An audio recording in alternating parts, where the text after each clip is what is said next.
Halo, teman-teman. Pernah nggak sih kalian mikir, gimana caranya air yang diserap oleh akar bisa naik sampai ke daun yang tinggi di pohon? Padahal tumbuhan itu nggak punya otot, nggak punya jantung, bahkan nggak bisa jalan kayak manusia. Tapi anehnya, air bisa terus naik ke atas, mengalir ke batang, daun, bahkan sampai ke bunga dan buah. Nah, di video kali ini, kita akan belajar bareng tentang pengangkutan pada tumbuhan. Mulai dari bagaimana air dan zat hara dari tanah bisa sampai ke seluruh bagian tumbuhan, sampai bagaimana hasil fotosintesis disebarkan ke bagian tumbuhan lainnya. Materi ini seru banget loh, karena ternyata tumbuhan punya sistem transportasi yang keren dan rapi banget, kayak punya jalan tol sendiri di dalam tubuhnya. Yuk simak sampai selesai, biar kita makin paham dan makin sayang sama tumbuhan di sekitar kita. Tumbuhan punya dua jalur pengangkutan. Yang pertama jalur luar pembuluh, ekstravaskuler. Ini adalah jalur awal saat air dan mineral baru saja diserap oleh akar. Air masuk lewat rambut akar, lalu mengalir di antara sel-sel akar menuju bagian dalam. Di sini, air bisa memilih dua cara, apoplas dan simplas. Apoplas, air bergerak lewat dinding sel dan ruang antar sel. Ini adalah jalur yang tidak melewati bagian hidup dari sel. Tapi nanti, saat air sampai di lapisan endodermis, jalur ini akan terhenti oleh pita Kaspari, semacam penghalang, jadi air harus berpindah ke jalur dalam sel. Simplas, air bergerak lewat bagian dalam sel, yaitu sitoplasma, dan berpindah dari satu sel ke sel lain lewat plasmodesmata, lubang kecil antar sel.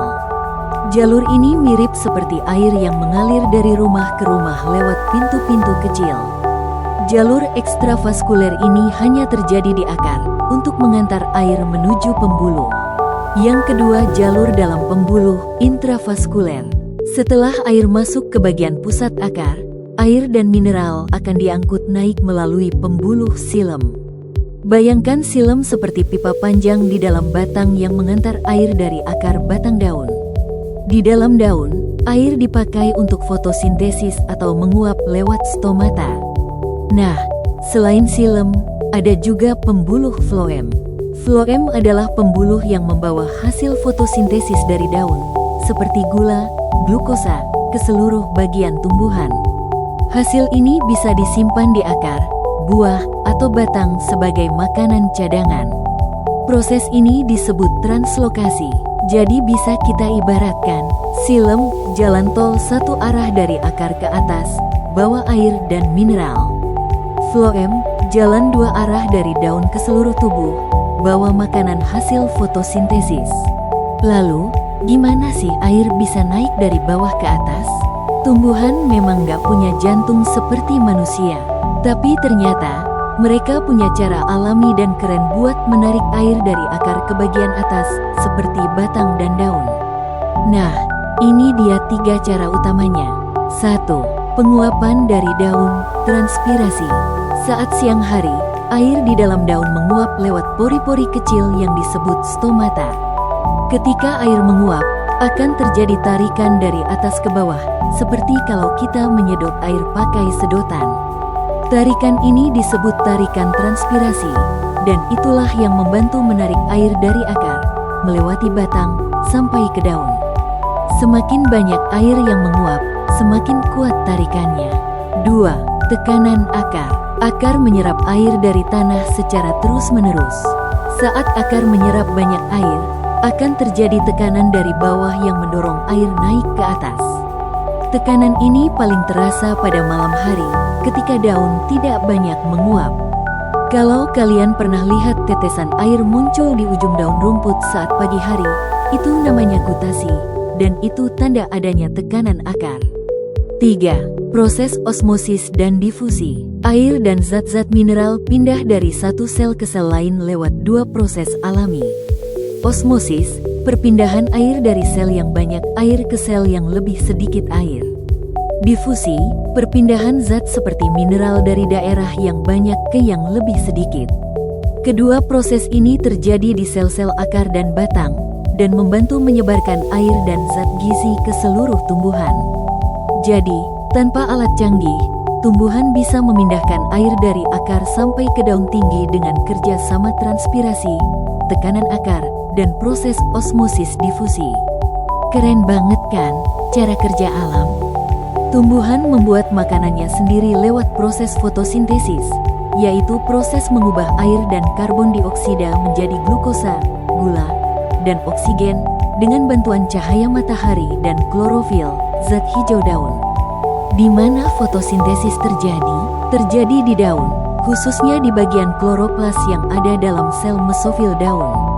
Nah, hasil utama dari fotosintesis ini adalah glukosa, yaitu sejenis gula yang menjadi sumber energi bagi tumbuhan. Bagaimana glukosa disebarkan ke seluruh tubuh tumbuhan? Glukosa tersebut tidak diam di daun saja. Ia harus dibagikan ke seluruh bagian tumbuhan, misalnya ke batang, akar, bunga, buah, atau biji, agar semua bagian bisa tumbuh dan berfungsi dengan baik.